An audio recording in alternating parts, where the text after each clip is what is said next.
नमस्कार, आप देख रहे हैं न्यूज 24। आपके साथ मैं हूं मानक गुप्ता। 5 अगस्त 2020 यानी आने वाली 5 अगस्त की तारीख हिंदुस्तान के लिए एक बड़ी तारीख है और ये उन लोगों के लिए बेहद खास दिन है जिन्होंने राम मंदिर आंदोलन में अपना सब कुछ लगा दिया था।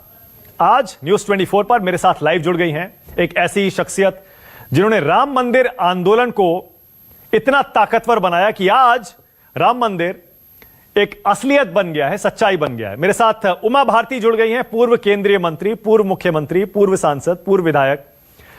उमा जी, एक बार फिर से भगवा पहने हुए आपके सामने आ गई हैं, आपकी टीवी स्क्रीन पर। बहुत बहुत स्वागत न्यूज 24 पर उमा भारती जी। उमा जी, आपने, जैसे मैंने पहले बताया, अपना सब कुछ, पूरा जीवन लगा दिया आपने राम मंदिर आंदोलन में। अब जबकि 6 अगस्त को इसका भूमि पूजन आधारशिला है, तो जाहिर है आप जा रही होंगी। क्या तैयारी है आपकी? मुझे पता था आपको यही सवाल से शुरू करना है। हाँ। सूची बन रही है, कोरोना का मामला है, दिनों दिन बिगड़ रहा है। क्या हालात बनेंगे 1 तारीख तक ये भी नहीं मालूम है। हमें तो कोई दिक्कत ही नहीं है, कोई दिक्कत नहीं है। हमें तो इसी की इतनी प्रसन्नता है कि ना वो घटेगी ना बढ़ेगी। हाँ। कि वहां पर 5 तारीख को रामशिला रख दी जाए और भारत के प्रधानमंत्री रख रहे हैं, जैसे कि डॉक्टर राजेंद्र प्रसाद ने सोमनाथ के मंदिर का निर्माण शुरू किया था। दूसरा प्रश्न आप पूछेंगे मुहूर्त के बारे में, तो मुझे पहले ही इन तीनों प्रश्नों के उत्तर देना है ताकि आप तीनों पे दोबारा ना पूछें, क्योंकि मैं इसी जवाब को रिपीट करूंगी। ठीक है। दूसरा है मुहूर्त। हाँ। मैं मुहूर्तों की विशेषज्ञ नहीं हूं, इसलिए स्वरूपानंद जी महाराज और नृत्य गोपाल दास जी महाराज से बात कर लें कि ऐसा मुहूर्त क्यों है। हमारे लिए तो, हम तो मानते हैं कि जब भी राम का नाम लो तो 10 दिशाओं में मंगल हो जाता है। हाँ। तीसरी बात है कि कोरोना में क्यों हो रहा है। बहुत सारे काम हो रहे हैं महाराष्ट्र में भी। मैं अपने बड़े भाई शरद पवार जी को कहूंगी, प्रधानमंत्री जी हवाई जहाज में, कार में, हर जगह काम करते हैं। वो दुनिया के एक ऐसे अनोखे व्यक्ति हैं जो 4 घंटे भी झपके नहीं लेते होंगे। वो सिर्फ 15-20 मिनट वहां रहेंगे और कुछ सेकंड्स उनको शिला रखने में लगेगा। और जो वहां मंदिर के निर्माण में लगे हैं, वो कोरोना में, वो जो कंपनी है उनके इंजीनियर और आर्किटेक्ट कोरोना में काम नहीं कर रहे हैं। कोरोना में दूसरे लोग काम कर रहे हैं।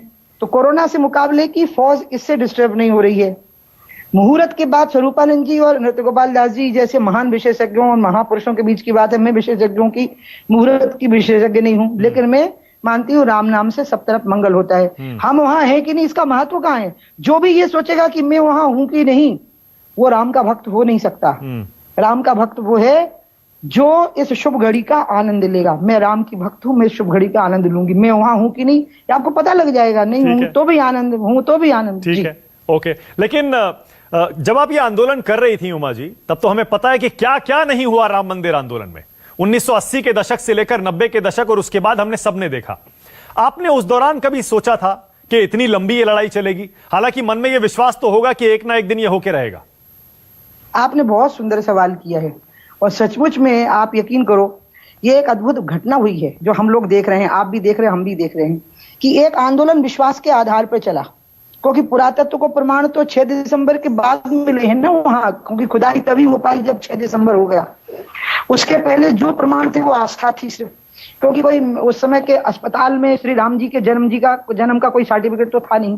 सारी लड़ाई 500 साल तक चली आस्था से, और उस आस्था पर लाखों लोगों की जान गई है। आजादी से पहले ही, आजादी के बाद भी हजारों लोगों की जान गई है। इतना बड़ा आंदोलन 5 शताब्दियां पार कर गया आस्था के सहारे, और अंत में सुप्रीम कोर्ट का फैसला हुआ, वैधानिक फैसला, मतलब वैधानिक मुहर लगी उस आंदोलन के ऊपर। मुझे लगता है कि ये पौराणिक काल की और आधुनिक काल की सबसे अद्वितीय और अभूतपूर्व घटना है। और इस घटना के लिए उन सारे लोगों का अभिनंदन होना चाहिए जिन्होंने इस आस्था की धारा को तेज बनाए रखा, उसके प्रवाह को तेज बनाए रखा, घटने नहीं दिया कभी पूरे 500 साल से। अच्छा, आपके लिए निजी तौर पर भी मेरे ख्याल से आपके जीवन की सबसे बड़ी ये अच्छी खबर होगी। इससे बड़ी खबर, मेरे ख्याल से अच्छी खबर आपके लिए और कोई नहीं होगी उमा जी। सच्ची में भैया आप यकीन करो, मेरे को तो ये लगता है कि क्या मैंने ये खबर सुन ली जब मेरे को वहां ले जाएगा। मैं अभी वहां हो आई हूं ना। हाँ। जब मैं सीबीआई के कोर्ट में अपीयर होने के लिए अभी लखनऊ गई थी, मैं अपीयर हुई हूँ 30 जून को। तो मैं गई वहां अयोध्या जी, और मेरे को रामलला की आरती के समय पे ले गए थे। कोरोना के सारे नियम का पालन करती है, सोशल डिस्टेंसिंग का। मैंने आरती में भागीदारी करी। तो जब मैं वहां खड़ी हुई तो मुझे लगा कि क्या मैंने क्या किया है ऐसा, कितनी जिंदगानियों में ऐसा किया होगा, जिसके परिणाम स्वरूप मुझे इस अभियान के आखिरी चरण में भागीदारी का मौका मिला। मेरा जीवन धन्य हो गया। और मैं आपको सच बताऊं, मेरे को कोई शब्द नहीं मिलेगा, किसी भाषा में कोई शब्द नहीं होगा उस भाव को व्यक्त करने के लिए जो भाव मेरे मन के अंदर उस समय पर आया। और इसलिए मैं आपके माध्यम से, आपका न्यूज चैनल एक अच्छा न्यूज चैनल है जिसकी क्रेडिबिलिटी है और जो बहुत लोगों के द्वारा देखा जाता, मैं अपील करूंगी अपने बड़े भाई शरद पवार जी से, माननीय स्वरूपानंद जी महाराज से, राहुल गांधी जी और सबसे, कि देखो पूरे देशवासियों ने सुप्रीम कोर्ट के निर्णय को कितनी सामाजिक समरसता और एकात्मता के साथ में स्वीकार किया था, कितने आनंद के साथ उसको स्वीकार किया। पूरी दुनिया में भारत की छवि कितनी उज्जवल हुई उस दिन। भारत के बारे में लोग कहते थे ना कि आप बात बात में लड़ाई झगड़े हो जाते हैं, उस कोर्ट के निर्णय को, उसमें दो बातें एक साथ थी, जो आस्थावान लोग थे वो, और उनकी आस्था का सम्मान करने वाले जो लोग थे वो लगभग 140 करोड़ होंगे। हाँ। भारत और भारत से बाहर मिलाकर के जो भारतीय समूह समुदायों के लोग, वो कितनी बड़ी घटना हुई है। मैं लोगों को कहूंगी इसका सम्मान करो आप सभी लोग। मैं माननीय स्वरूपानंद जी को भी हाथ जोड़ के निवेदन करूंगी, वो तो हमारे लिए बहुत गुरु तुल्य हैं, मेरे गुरु जी के बहुत अच्छे मित्र रहे वो, और मेरे लिए गुरु और पिता जैसे हैं। शरद जी को, राहुल जी को, सबको कहूंगी कि आप इसके लिए मत तड़पो कि ये कैसे हो गया, इसमें जलन मत रखो कि ये कैसे हो गया और अब हम इसको खराब कैसे कर दें, इसके सुराग मत ढूंढो, आनंद मनाओ, आपके पूर्वज धन्य हो जाएंगे। जब मोदी जी शिला रख रहे होंगे तो आप भी मंजीरे छोटे से हाथ में लेके शरद भाऊ को कहूंगी और राहुल को कि आप भी श्री राम जय राम जय जय राम की धुन गाना उस समय पर। ओके, आपने अभी भी बताया जब आप दर्शन करने गई थी, आरती में शामिल हुई थी, तब आपने कहा कि आपके पास शब्द नहीं थे, आप भावुक हो गई थी। लेकिन मैं फिर भी पूछूंगा, रामलला के सामने खड़े होके आपके मन में क्या ख्याल आया? आपने कुछ कहा रामलला से, कुछ मांगा आपने? ना, सोचना ही बंद हो गया था। बल्कि सबने देखा भी कि मैं 40-45 मिनट वहां आरती चलती है, फिर आरती के बाद पुष्पांजलि और सब होता है ना, क्षमा याचना सब होती है। मेरे को समझ में ही नहीं आया, मैं एकदम, मेरा शरीर से जैसे रहा ही नहीं, मैं सिर्फ अनुभूति रह गई थी, ना प्राण बचे थे ना शरीर बचा था। मैं रह गई कि ये हो गया। रामलला सामने बैठे, वो लकड़ी का एक छोटा सा स्ट्रक्चर बना है जिसमें वो बैठे हुए थे, और मैं उसको देखी तो मैं रह गई। और मैं आपको क्या बताऊं, अभी भी आपने मुझसे सवाल किया तो मेरे रोंगटे खड़े हो गए हैं, रोमांच हो गया है मुझे कि मैंने उस दृश्य को देखा है। मैं 20 साल उस आंदोलन में भागीदारी की हूं और आस्था पे ही चलते गए हमने इसमें कभी तर्क वितर्क नहीं लगाया। मैं आपको बताऊं, मैं 2 बार मैं बिल्कुल गोलियों की बौछार के बीच में थी। मैं तो इसलिए गोली मुझे डायरेक्ट नहीं शूट कर रहे थे वो लोग, क्योंकि मेरे गेरुए कपड़े हैं ना, संन्यास ले लिया था मैंने 17 नवंबर 1992 को, तो मैं बड़े आराम से आइडेंटिफाई हो रही थी, नहीं तो मेरे को गोली मार देते। तो मैं उस समय भी मैं यही सोच के गई थी कि अरे बच कैसे गए, तो चमत्कार हो गया, बच रहे हैं, तो आज मृत्यु की स्थिति थी। तब मुझे कोई खुशी नहीं हुई थी। उस दिन जब मैं वहां पहुंची और वहां मैं खड़ी हुई, मैंने कहा उमा भारती तुम हो क्या चीज, तुम्हारी औकात क्या है, तुम्हारी हैसियत क्या है, लेकिन तुम उनमें शामिल हो गई जो इस अभियान के आखिरी चरण में आ गए थे।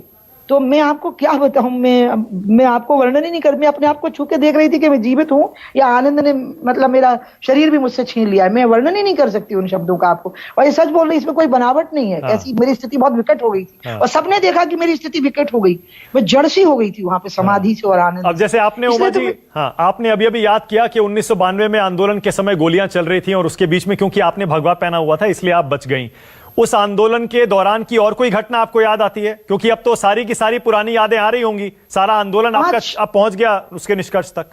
6 दिसंबर को तो गोली नहीं चली है, वहां पर गोलियां चली हैं। मुझे लगता है 6 दिसंबर को कम से कम मैं जहां थी वहां गोली चालन नहीं हुआ, मुझे ठीक से याद नहीं है ना, क्योंकि जगह बहुत दूर थी। और बीच में 1.5 लाख लोग बैठे हुए थे, इसलिए मैंने माननीय सीबीआई के कोर्ट में एक भी बात झूठ नहीं बोली।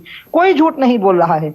मैं आपको बताऊं, सच्चाई यही है कि हम जहां पे थे ना, वहां से स्पॉट पे क्या हो रहा है उसको हम देख नहीं सकते थे, क्योंकि बीच में 1-1.5 लाख लोग बैठे हुए थे और हम लोग इधर मंच पे थे और मीडिया उधर था, कुछ मीडिया का हिस्सा इधर था। लेकिन गोलियां चलते हुए जो मैंने देखा और लाशें पड़ी हुई देखी, वो देखी थी 1 नवंबर 1990 को, 2 नवंबर 1990 को, और 31 नवंबर की खबर आई थी टीवी पर। तब मैं बांदा की जेल में थी और मैं जेल से भागी थी फिर। और अजीब बात यह थी कि पूरे रास्ते मुझे कर्फ्यू लगा मिला था और फिर भी मुझे कहीं नहीं रोका जा सका। ये हर जगह पुलिस सोती हुई मिली, ये मुझे समझ में नहीं आता। मैं बताना भी नहीं चाहती इन बातों को, क्योंकि लोग विश्वास नहीं करेंगे कि ऐसा भी हो सकता है कि हम जिस भी चौकी पे पहुंचे हमने अपने हाथ से बैरियर हटाया, पुलिस सब जगह पे हमें सोती हुई मिली, जबकि कर्फ्यू था पूरे उत्तर प्रदेश में। फैजाबाद उस समय जिला था, उसके चारों तरफ कर्फ्यू लगा हुआ था, तब भी हम अपने हाथ से बैरियर हटाते गए। और सुबह 5 बजे हम मणि रामदास छावनी में महंत गोपाल दास जी महाराज जी के, तब मैं सेकंड मेंबर ऑफ पार्लियामेंट भी हो चुकी थी, और हम वहां पर पहुंच गए। और मैं बाल मुड़वाए हुए थी मैं एक साधु के वेश में थी, मतलब समझ में ही नहीं आ रहा था कि मैं स्त्री हूं कि पुरुष हूं कि क्या हूं। ऐसी स्थिति बना करके अपनी गई हुई थी ताकि पहचान में ना आ पाऊं। और जब मैं वहां पहुंच गई तो वहां के जो पत्रकार बंधु थे उनने बांदा के डीएम को पूछा कि उमा भारती कहाँ है, तो उन्होंने कहा यहाँ जेल में है। तो पत्रकारों ने कहा नहीं वो तो हमारे सामने यहाँ है। तब मोबाइल नहीं थी ना, तो लैंडलाइन पे पूछा उन्होंने फोन करके, वहां हमारे ऑफिस में जो लैंडलाइन थी उस पे।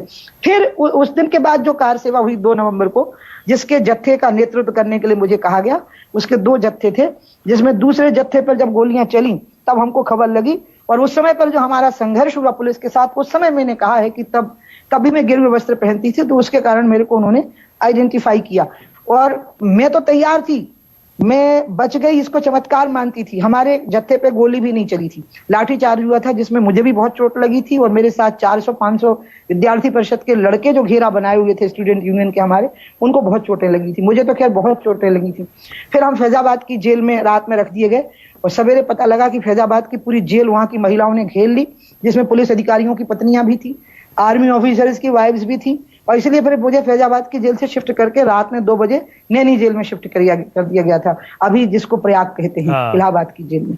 अब जैसे आप ये कहानी सुना रही हैं, मेरे रोंगटे खड़े हो रहे हैं, क्योंकि आप जिस शिद्दत से सुना रही हैं, क्योंकि आपके ऊपर तो बीती है। मैं ये पूछ रहा हूं, आप इतनी तेज तर्रार नेता रही हैं उमा जी, इतनी बड़ी बड़ी जिम्मेदारियां आपने निभा ली, उन गिने चुने लोगों में आप शामिल थी जिन्होंने बीजेपी को कहां से कहां पहुंचा दिया राम मंदिर आंदोलन की वजह से। आपने अपना राजनीतिक करियर इतना जल्दी खत्म क्यों कर लिया उमा जी? या अब आपको लगता है कि आपने ये लक्ष्य हासिल कर लिया राम मंदिर का, तो आगे दोबारा से अब आप कुछ करने की सोच रही हैं? अच्छा रहा आपने सवाल किया। बताओ कि राजनीति को चुनाव से क्यों जोड़ लेते हैं? मैंने कभी कहा ही नहीं कि मैंने राजनीति छोड़ी। हाँ। मैंने कहा कि मैं ये वाला चुनाव नहीं लड़ूंगी, मैं 2024 का चुनाव जरूर लड़ूंगी, ये भी मैंने साथ में कहा। अभी मेरी उम्र 60 में अभी मैं लगी हूं। यही तो मैं भी कह रहा हूं। का चुनाव 65 में लड़ा, तो यही मैं पूछ रहा हूं। 64 साल की उम्र में मैं लड़ूंगी ना दूसरा चुनाव। ये वाला चुनाव मैंने स्किप किया है। और ये मैंने एक सांस में मैंने अगर ये वाक्य बोला कि मैं ये लोकसभा नहीं लड़ूंगी, तो दूसरी सांस में मैंने ये भी बोला कि मैं 2024 का चुनाव लड़ूंगी और जरूर लड़ूंगी। तो ये जो ब्रेक था, ये जो ब्रेक था, ये क्यों लिया आपने? कि अब बहुत अच्छा रहा आपने अब ये सवाल कर लिया मुझसे, ये बहुत अच्छी बात हो गई है। मुझे आपने एक अच्छी बात कहने का मौका दे दिया। मुझे मोदी जी ने दिया जल संसाधन मंत्रालय, उसमें पीएमकेएसवाई थी, उसमें रिवर इंटरलिंकिंग थी, उसमें मैंने बहुत काम किया। लेकिन गंगा जी सर्वाधिक चर्चा का विषय थी, इसलिए मैं उसी को बोले देती हूँ। गंगा जी के मसले पर पूरे देश में एक उत्साह का वातावरण था। स्वयं प्रधानमंत्री जी की बहुत आस्था है गंगा जी पे, विकट आस्था है प्रधानमंत्री जी की। मुझे तो बिल्कुल समझ नहीं थी, मुझे समझ ही नहीं, मैं तो अबोध किस्म का इंसान हूं। लेकिन जो गंगा के अभियान में मैं उसके पहले 4 साल जुड़ी रही, तो जो पर्यावरणविद, वैज्ञानिक, IITN और जानकार, साधु संत, सब लोगों से जो मैं मिली, उनको मिला करके जो, इसलिए पीएम ने मेरा भरोसा किया, मुझे वो सौंपा विभाग। आप दिल खोल के बोल रही हैं और इसीलिए मुझे भी बड़ा अच्छा लग रहा है सुनने में आपको। मुझे पता है मेरे दर्शक भी इंजॉय कर रहे होंगे। अब मेरा सवाल एक बार फिर से राम मंदिर आंदोलन से जुड़ा है, क्योंकि आज आप उसको एक तरह से, आपके लिए ये क्लाइमैक्स है राम मंदिर आंदोलन का। उमा जी, मैं ये पूछ रहा हूं, पूरी दुनिया जानती है कि बीजेपी को यहां तक पहुंचाने में राम मंदिर आंदोलन का बहुत बड़ा योगदान है, बहुत बड़ा। मतलब यहां तक हम सब लोग मानते हैं और जानते हैं, ये सच है कि राम मंदिर आंदोलन ना होता तो बीजेपी यहां तक नहीं पहुंचती। मैं आपसे समझना चाहता हूं, आपके हिसाब से राम मंदिर आंदोलन का बीजेपी आज जहां पहुंची है उसमें कितना रोल है? बहुत बड़ा। जब 84 में हमारी 2 सीटें आई और 89 में हमारी सीधी 86 सीटें आई, मतलब 2 से हम 86 पे पहुंच गए। और आंदोलन में ताला खुला, ताला खोलने के बाद बाबरी मस्जिद एक्शन कमेटी बनी। उन्होंने कहा कि हम नहीं मानते कोर्ट का ऑर्डर, हम जाके नमाज पढ़ेंगे। उसके बाद जनता में एकदम से भावनाओं का ज्वार उत्पन्न हुआ। उस समय पे कांग्रेस के लोगों ने उल्टा किया, मजाक बनाया, वामपंथियों ने हमारा मजाक बनाया, समाजवादियों ने हमारा मजाक बनाया। हिंदुत्व की भावना, हिंदुओं की भावनाओं का, राम भक्तों की भावनाओं का। एकमात्र भाजपा थी जिसने इन भावनाओं का सम्मान किया और पालमपुर के अधिवेशन में ये प्रस्ताव पारित किया। अगर आपको स्मरण हो तो हिमाचल में 20 साल पहले की बात है ना, आप शायद छोटे रहे हो लेकिन आपको पता होगा, जानकारी जरूर होगी आपको। आडवाणी जी तब अध्यक्ष थे कि राम जन्मभूमि पर मंदिर का निर्माण होना चाहिए, हम इसका समर्थन करते हैं। और इसके साथ वो अभियान शुरू हो गया और जब रिजल्ट आए तो हम 2 से सीधे 86 हो चुके थे। तो निश्चित रूप से राम जन्मभूमि आंदोलन तो बहुत बड़ी आधार भूमि बनी है। लेकिन मैं ये कह रही हूं कि ये कांग्रेस भी कर सकती थी, उन्हें क्यों नहीं किया? उन्हें क्यों हंसी उड़ाई? उन्हें क्यों मजाक बनाया लोगों की आस्थाओं का? वामपंथियों ने क्यों मजाक बनाया? समाजवादियों ने क्यों मजाक बनाया? उनको क्यों लगा कि हमें भगवान का मजाक बनाने से ज्यादा वोट मिलेंगे? उनके मन में कोई खास वोट टारगेट हो रहा था, हमें वोट परवाह नहीं थी। आप अच्छा ये तो याद करो 6 दिसंबर की घटना के बाद क्या हुआ, हम यूपी हार गए कि नहीं हार गए? यूपी ही हार गए हम तो 6 दिसंबर के बाद। 6 दिसंबर की घटना के बाद हम यूपी हार गए ना, मध्य प्रदेश हार गए, हमारी सरकारें बर्खास्त हो गई थी। चलो यूपी की तो होती, आज तक ये समझ में नहीं आया कि मध्य प्रदेश और हिमाचल की क्यों बर्खास्त हो गई। उनके मुख्यमंत्रियों ने तो कोई भागीदारी नहीं की थी। अच्छा, विरोधी ये कहते हैं, ठीक है, विरोधी ये कहते हैं उमा जी के राम मंदिर आंदोलन में तो बीजेपी ने बहुत वोट ले लिए राम के नाम पर, लेकिन अब जब राम मंदिर बन जाएगा तो फिर वोट नहीं मिलेगा उनके नाम पर। तो आपको लगता है कि ये मुद्दा बिहार के चुनाव में, आने वाले यूपी के चुनाव में, इस पर वोट मिलेगा या नहीं मिलेगा? वो काहे को दुख मना रहे हैं इसके तो उनको बताशे खाने चाहिए फिर इस बात के। अब देखो मोदी जी की लहर चली, मैं फिर थोड़ा सा उस पुराने सूत्र को पकड़ूंगी कि जब हम 93 में हार गए, यूपी भी हार गए हम, क्योंकि जातिवाद प्रखर हो गया और हम हार गए मुलायम सिंह और कांसीराम के बीच। उसके बाद में भी हमने राम मंदिर की आस्था नहीं छोड़ी अपनी। हमारे 96 के लोकसभा के मैनिफेस्टो में राम मंदिर रहा, हमारे 98 के लोकसभा चुनाव के मैनिफेस्टो में राम मंदिर रहा, और जब 2014 और 2019 में हमने राम मंदिर को नहीं विकास को मुद्दा बनाया, तब भी राम मंदिर पर हमारी आस्था रही। यानी ये चुनाव से जुड़ा हुआ मुद्दा नहीं है, लेकिन हमें इसका लाभ मिला, हमें इसका लाभ निश्चित रूप से मिला। अब जो भाई लोग ये कह रहे हैं कि अब देखते हैं भाजपा का क्या होता है, तो उनको तो फिर बताशे खाएं, लड्डू खाएं, आनंद मनाएं इसका। अब देखते हैं क्या होता है। अब तो राम राज्य का मुद्दा है। अब तो मुद्दा यह है कि हमने इतने साल केंद्र में सरकार चलाई और हम पे भ्रष्टाचार का एक आरोप नहीं लग पाया। अब तो सुशासन का मुद्दा आ गया, अब तो राम राज्य का मुद्दा आ गया। और ये अच्छी बात है कि राम मंदिर से अब हम राम राज्य की ओर बढ़ रहे हैं और हमें बढ़ना चाहिए। अब राम राज्य हमारा मुद्दा है, राम राज्य यानी जहां भेदभाव नहीं है। अभी देखिए ना कोरोना में। लेकिन उमा जी, आपको तो और आपकी पार्टी को तो श्रेय मिलना चाहिए ना, क्योंकि राम मंदिर का आंदोलन आपने ही खड़ा किया सारा, चाहे फैसला सुप्रीम कोर्ट से आया। लेकिन अब आने वाले चुनाव में भी जब मंदिर बन रहा है, जब वो क्लाइमेक्स पे आ गया, सच्चाई बन गया, तो आपको तो आपकी पार्टी को उसका श्रेय मिलना चाहिए और लोगों का समर्थन उस पर मिलना चाहिए। हम राम मंदिर का आकलन वोट की दृष्टि से कभी नहीं करते। मैंने इसका आपको उदाहरण दे दिया कि जब हम बुरी तरह से हार गए 6 दिसंबर के बाद, तब भी राम मंदिर हमारे मैनिफेस्टो में था। और हम जब मोदी लहर में चुनाव जीते 2 बार, तब भी राम मंदिर हमारे आस्था के अंदर था और आज हम शिलान्यास करने जा रहे हैं। इसका मतलब हम वोट के हिसाब से इसका आकलन नहीं करते, इसका लाभ हानि की गणना हम वोट के हिसाब से नहीं करते। हम अपनी जान दे करके भी मंदिर बने, हमारी इच्छा यही रही। हमने कभी वोट के हिसाब से इसका आकलन नहीं किया। और इसलिए जो लोग ये कह रहे हैं कि देखते हैं बीजेपी वालों का क्या होता है, चलो देखते हैं, देखो तब तक तुम लड्डू खाओ बैठ करके आराम से। एक आखिरी सवाल उमा जी आपसे, ये जो एक नारा है, ये और हमेशा सुनते आए हैं, अयोध्या झांकी है, मथुरा काशी बाकी है। आपको लगता है अब अयोध्या में जब राम मंदिर बन गया, अब बाकी मंदिरों के लिए आंदोलन छेड़ना है, या फिर अभी उसके बारे में कुछ सोचा नहीं है? आपने देखा सुप्रीम कोर्ट का निर्णय कितनी शांति से देशवासियों ने स्वीकार किया, पूरे देश के लोगों ने, जिसमें सभी धर्मावलंबी थे। उसमें मीडिया का भी बहुत बड़ा रोल था, उनने एक माहौल बनाया, बहुत अच्छा माहौल बनाया। आप सबका अभिनंदन है उस माहौल को बनाने के लिए। अभी मथुरा और काशी की बात करना, तो मैं एक बात बता दूं कि मथुरा और काशी की स्थितियां भिन्न हैं। वहां पर मंदिर है विश्वनाथ का, वहां पूजा होती है, और यहाँ पर मथुरा में भी श्री राम कृष्ण जन्मभूमि पर कृष्ण जी के दर्शन करने को मिलते हैं और वहां पर भी मंदिर है। राम मंदिर की स्थिति बिल्कुल भिन्न थी और राम मंदिर का निर्माण हो जाना उस स्थिति की भिन्नता से अब हमको बाहर लेकर के आ गया है। इसलिए अभी हम इसी का आनंद मनाएं। मैं स्वरूपानंद महाराज मेरे पिता तुल्य गुरु तुल्य हैं, उनको निवेदन करूंगी। मैं कांग्रेस के लोगों को कहूंगी कि भैया तुम और कुछ और निकालो राजनीतिक मुद्दे, अभी आनंद लो शांति के साथ। रामशिला जब मोदी जी अपने हाथ से, मोदी साधारण व्यक्ति नहीं है, हिमालय से तपस्या करने के बाद लौटे हैं वापस, फिर मुख्यमंत्री बने और फिर प्रधानमंत्री बने हैं। आज उनके पवित्र हाथों से इतना महान पवित्र कार्य होगा, इसका सभी लोग आनंद मनाएं और राम राज्य की प्रतीक्षा करें, जहां अमीर और गरीब के बीच में कोई भेद नहीं हो, वही राम राज्य।